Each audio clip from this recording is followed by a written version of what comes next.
Redução da maioridade penal gera discussão na Câmara de Vereadores. Com 16 anos matou, ele tem que puxar 30 anos de cadeia no mínimo, porque a gente esquece da outra parte. Alguém morreu. E lá no presídio, se ele conseguir sair vivo do presídio, ele vai sair muito pior do que ele entrou. Parlamento apoia a reivindicação de servidores do Judiciário. Estamos pedindo um calendário de pagamento das perdas salariais que já chegam a mais de 50%. Nós estamos pedindo o preenchimento dos cargos vagos. Dia Mundial do Rock pode ser inserido no calendário de atividades do município. Possamos, nessa data, incentivar ainda mais a produção da música local. Agora, no Canal 16.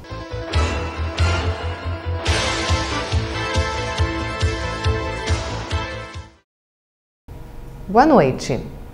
A proposta de emenda à Constituição que reduz a maioridade penal para crimes hediondos, homicídio doloso e lesão corporal seguida de morte é o assunto do momento.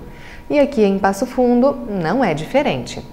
O assunto dominou os debates na sessão plenária desta quarta-feira. Os vereadores se revezavam na tribuna para expor suas opiniões. O primeiro a falar sobre a maioridade penal foi o democrata Patrick Cavalcante. Um menor que tem uma arma em mãos, que acaba matando, assassinando um pai de família, violentando os nossos filhos e filhas que andam pelas ruas, que vêm das escolas, ele sabe o que ele está fazendo.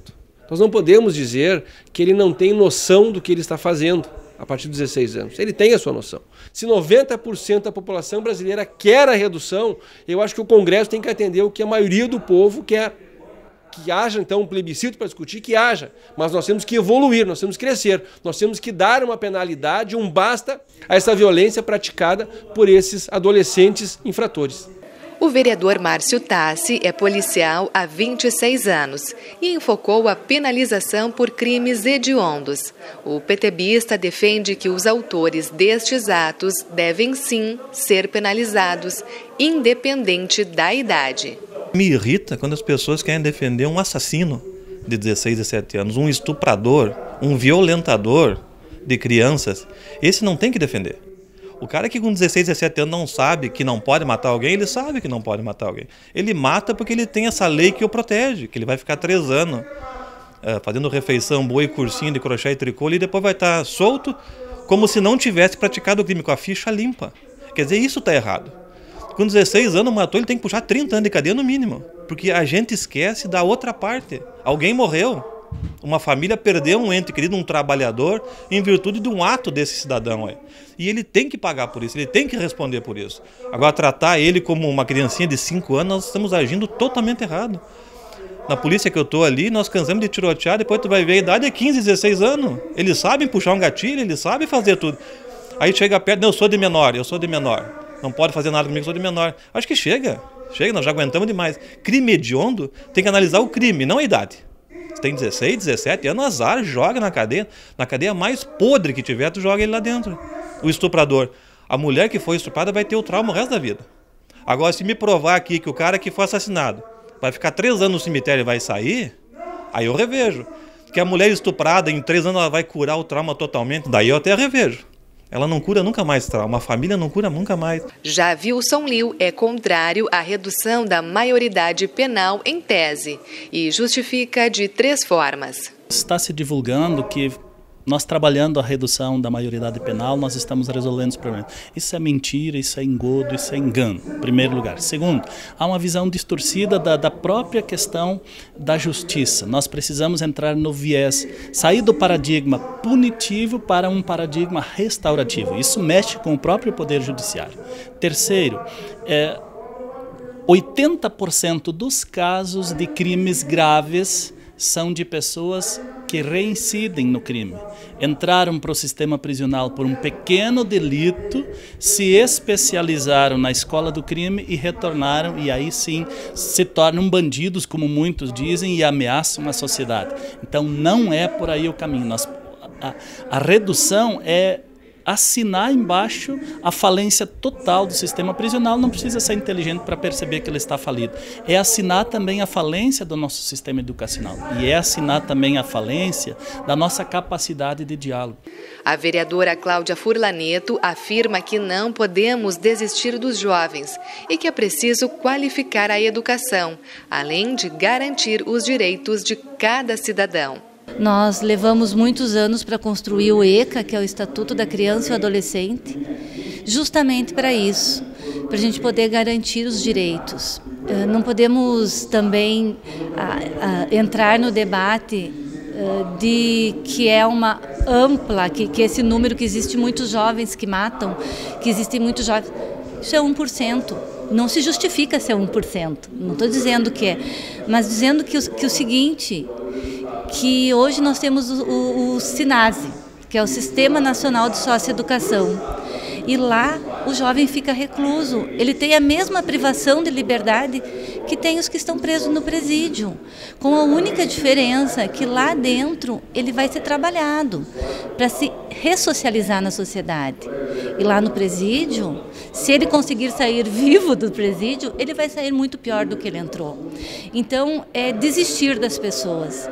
Penso que tem algumas falas equivocadas aqui na Câmara, respeito todas as posições, mas assim, acredito que não vai diminuir a violência, não é esse o caminho de diminuir a violência. Mas é uma pena, é um castigo. Enquanto ele estiver lá dentro, né, ele não estará nas ruas prejudicando a sociedade brasileira, fazendo mal à sociedade brasileira, está lá dentro. Agora, se o governo federal não tem condições de dar uma estrutura de educação, de base a essas famílias que realmente necessitariam, que tem esses adolescentes, onde os pais já não têm mais domínio desses adolescentes, onde esses adolescentes a qual eu me refiro, eles não estão em sala de aula há muito tempo. Eles estão sob a mercê do crime. Eles já sabem o que fazer, já planejam o assalto, sabendo que a lei defende eles. A medida que eles têm é medida socioeducativa porque eles são adolescentes. Não, tu não tem como trazer uma medida socioeducativa ou de outra forma a um pai que perdeu a sua filha ou vice-versa, os filhos que perdem o pai pela violência que hoje os menores praticam. Para encerrar, a presidente da Comissão de Direitos Humanos sugeriu outro foco para a proposta. A matéria poderia garantir apoio às vítimas. Falam aqui nas discussões das pessoas que são mortas. Mas então, vamos pensar nessas vítimas, vamos pensar nessas famílias, vamos propor uma política pública de acolhimento dessas famílias e também de reinserção na vida, né, na sua totalidade. Eu vi cada cenas grotescas e depois de tudo feito vem essa gama de direitos humanos, de pessoal que fica atrás de uma mesa discutindo, cheia de especialistas ali, que não convive naquele local, que não convive com a família que perdeu o ente querido. Então, é um tema que sinceramente me irrita. Talvez não seja tão simples quanto a favor ou contra a redução da maioridade penal. Mas a crime hediondo, por favor, gente, eu acho que o Brasil tem que dar um passo adiante e tratar a criança como criança, o jovem como jovem e o marginal, o assassino como marginal, assassino, independente da idade. A proposta de emenda à Constituição, apreciada em Brasília ontem, recebeu 323 votos favoráveis, 155 contrários e 2 abstenções. O texto ainda precisa ser apreciado em segundo turno antes de seguir para o Senado. E São Bento vai receber a 20ª edição do programa Bairro a Bairro. A Prefeitura já está fazendo melhorias no local, como, por exemplo, a pavimentação de 20 quadras. No sábado, a comunidade terá acesso a exames básicos, orientações sobre cadastros sociais, corte de cabelo, maquiagem e outras atrações, entre a 1h e 6h da tarde. E veja depois do intervalo. Parlamento Municipal apoia reivindicações dos servidores do Judiciário.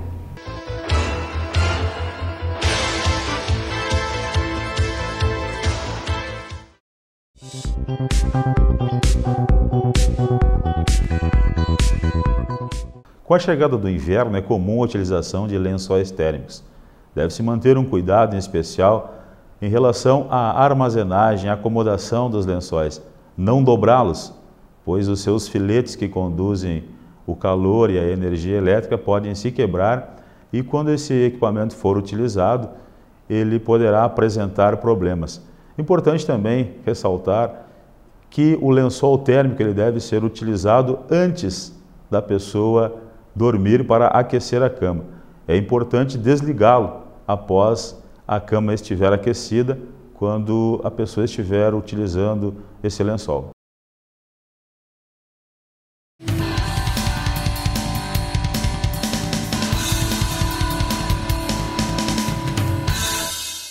Cuidar das crianças é um ato de amor. Então, ao transportar as crianças no seu veículo, respeite as normas de segurança. Bebês até 1 ano de idade, transportar no bebê conforto. Crianças de 1 a 4 anos de idade, transportar na cadeirinha. De 4 anos de idade até 7 anos, transporte a criança no assento de elevação. E dos 7 anos e meio até os 10 no banco de trás. Somente depois dos 10 anos de idade a criança pode ir sentada no banco da frente. Isto é um ato de amor e salva suas vidas.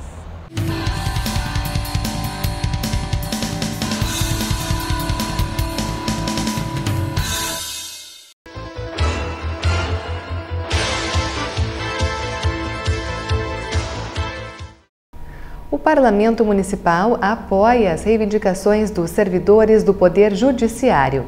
A categoria está em greve desde o dia 25 de junho. A moção que está tramitando é de autoria do vereador Paulo Pontual. Ele protocolou o texto no início da semana, que deve ser votado em breve.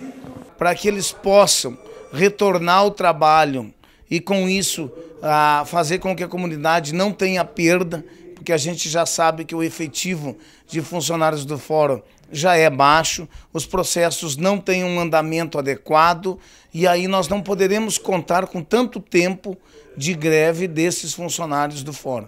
Então a moção é para que a gente consiga determinar a posição da Câmara de Vereadores no que se refere ao apoio a esses funcionários do fórum. O presidente do Sindicato dos Servidores da Justiça do Estado relatou a situação da categoria. Na última reunião plenária do mês de junho, Marco Aurélio Weber ocupou a tribuna popular. Nós temos feito uma longa peregrinação pelo Estado em audiências públicas de esclarecimento à sociedade das mazelas do Judiciário. Nós buscamos hoje o respeito e dignidade à categoria. No dia seguinte, foi a vez de um grupo de servidoras visitar o presidente da Câmara Municipal. Esta oficial escrevente detalhou as reivindicações da classe. Nós estamos pedindo para o presidente do Tribunal de Justiça os 15% de reposição salarial, que início do ano já foi concedido aos magistrados. Estamos pedindo um calendário de pagamento das perdas salariais, que já chegam a mais de 50%. Nós estamos pedindo o preenchimento dos cargos vagos, preencher as vagas que tem de servidores. E estamos pedindo o aumento do auxílio à alimentação para 799, que também já foi concedido aos magistrados e não aos servidores. E Adriana acrescentou que muitos profissionais estão adoecendo devido à demanda de trabalho. Nós temos bastante servidores assim, que estão em atestado, em laudo, com doenças sérias que vem acumulando no tempo, com o serviço, com o acúmulo de serviço. A pressão é grande, a carga de serviço é bastante. O horário que se cumpre não é só o horário determinado dentro do nosso estatuto, a maioria dos servidores cumpre muito mais o horário e isso está enfraquecendo a nossa categoria. Por isso que eu sempre digo para as pessoas leigas da comunidade que quando passarem perto do seu foro e virem luzes acesas, 9, 10 horas da noite, podem ter certeza que ninguém as deixou acesa por desídia. Ali tem servidores trabalhando em prol da sociedade gaúcha, totalmente assediados e totalmente sem receber um tostão sequer por isso. Nós precisamos mudar essa situação, porque senão a sociedade será penalizada. Além da moção do vereador Paulo Pontual, o presidente do Legislativo se comprometeu em fazer contato com a Ordem dos Advogados do Brasil. A intenção de Márcio Patucci é que a classe se solidarize à causa. Esse descompromisso, com os servidores do Poder Judiciário acarreta fortemente, né, na cidadania, ou seja, no dia a dia, né, das pessoas que procuram ter os seus direitos, né, atendidos na prestação jurisdicional. Isso tudo, obviamente, que compromete as pessoas, né?